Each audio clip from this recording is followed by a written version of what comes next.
Նավասարդյան, մենք ուղիղ եթերում ենք։ Ինչպիսի Հայաստանի մասին էր երազում Աշոտ Նավասարդյանը եւ մենք ինչպես պետք է ապրենք, որպեսզի արժանի լինենք։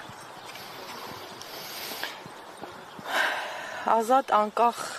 հզոր Հայաստանի մասին էր երազում Աշոտ Նավասարդյանը եւ ինչ պիտի անենք, ուղղակի պիտի մեր բոլոր սկզբունքներին դեմ չգնանք։ Մարդը պիտի ապրի իր սկզբունքներին հավատարիմ, արժեքներին հավատարիմ եւ իր տեսլականում պիտի ունենա իսկապես հզոր Հայաստանի տեսլականը եւ պիտի իր բոլոր քայլերը, մեր բոլորիս քայլերը պարզապես պիտի ուղղված լինեն դրան։ Որովհետեւ մնացածը ուղղակի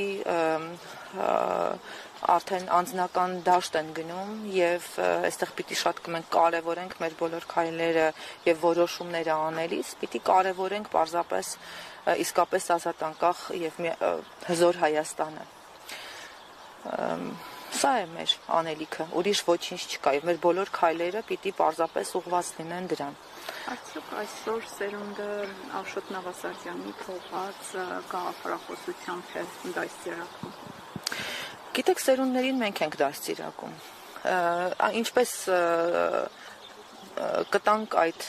ուղղվածությունը, իրենք այդպես էլ կմեծանան։ Ես համենայն դեպս Աշոտը Նավասարդյանն նույնիսկ անկախության հաստատումից հետո միշտ ասում էր միայն պետություն ստեղծելով չէ, որ մեր խնդիրները լուծված են։ Պետք է անպայման տան բնակչի հարցը լուծվի։ Եվ իր գլխավոր նաև իր հարցազրույցներում հնչեցրած մտքերից այն էր, որ մենք պիտի կարողանանք ճիշտ քաղաքացիներ ուղղակի ձևավորել եւ դաստիարակել, որովհետեւ պետությունը պահողը, հողը պահողը մարդն է,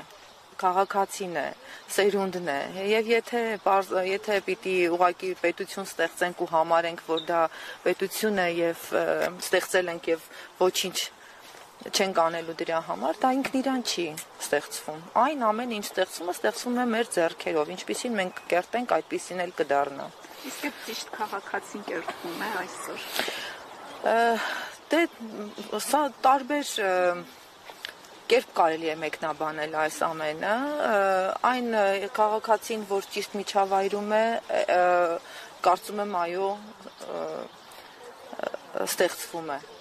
Գիտեք, պարզապես մարտահրավերները չափազանց շատ են, եւ եթե կրթվելը նկատի ունեք դպրոցը կամ որևէ ուսումնական հաստատություն, պիտի ասեմ, որ դա քիչ է, որովհետեւ նաեւ ընտանիքում է կրթվում քաղաքացին, իսկ ինչ արժեքներ ունեն ծնողները, ինչ արժեհամակարգ ունեն նրանք, ինչ դիրքորոշումներ ունեն, դրանով նաև պայմանավորված է, թե երեխան ինչ միջավայրում կմեծանա կամ քաղաքացին ինչ միջավայրում կմեծանա ու արդյոք իր համար ինքը պետությունը որպես արժեք իր համար նկատի կունենա, թե սեփական պարզապես երջանկությունը կամ կուշտ լինելը կհամարի արժեք։ Աշոտ Նավասարդյանը նաև կներես Քրիստիան, Աշոտ Նավասարդյանը նաև կյանքի զգալի հատվածը նվիրեց Արցախին 88 թվականից սկսած, որը այսօր օկուպացված է, այդ թվում նաև նրա անունը կրող դպրոցն է Բերձորում օկուպացված։ Արցախի ազատագրումը պետք է դառնա մեր ազգային նպատակներից մեկը, որպեսզի արժանի լինենք Աշոտ Նավասարդյանի թողած աղանդին։ Նախ եւ առաջ մենք բոլորս պիտի պարզապես մեր անձնական զգացողություններում եւ մտքերում ազատ մարդ եւ ազատ պետության քաղաքացի լինելու գաղափարը պիտի կարողանանք նախ եւ առաջ մեր մեջ ունենալ ու հետո նաեւ իհարկե որովհետեւ դա շատ թարմ վերք է եւ վստահաբար դա շատ շուտ չի փակվելու ու ես ուզում եմ հավատալ համենայն դեպս որ մեր երեխաները մեր սերունդները չեն մոռանալու դա եւ իրենց մտքերում նաեւ պիտի անպայման դա լինի այսպես անմար կրակի պես ոսկլտացող մի բան որ անպայման որովհետեւ այդպես մենք շատ հաճախ շատ շուտով եւ շատ արագ տեմպերով ամեն ինչ կկորցնենք որովհետեւ գուցե այդ տեսակ մտածողները կմտածեն որ եթե իմ տունը դեռ ինձ է պատկանում ուրեմն արդեն բավական է Եվ համարյա թե այդ հարցը ես մտածել էի, հնչեցրեց գործընկերուհից, այսօր Աշոտ Նավասարդյանի պայքարը իր արդյունքը տվել է ըստ ձեզ։ Տարիների պայքարը։ Եթե այդ տեսակետից նայենք,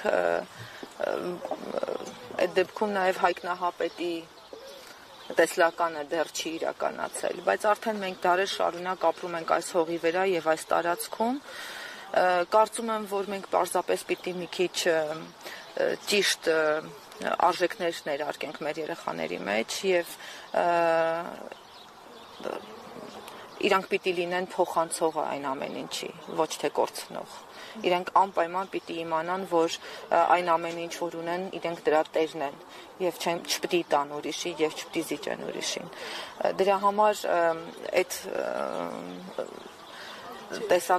տեսակետից եթե նայենք, գուցե այո, մենք ունենք որոշակիորեն այն, ինչ ինքը երազել էր, ինչի մասին երազել էր, պարզապես մենք ոչինչ գնահատել չգիտենք։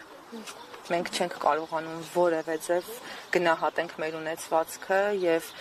ունեցածը եւ ներուժի մասով, ոչ միայն հողի, ոչ միայն ձեռքբերումների, այլ մեր պոտենցիալը մենք չգնահատել չգիտենք։ Եվ նաեւ պատմականորեն եւ Աստծո կողմից տրված այս հրաշքը գնահատել չգիտենք։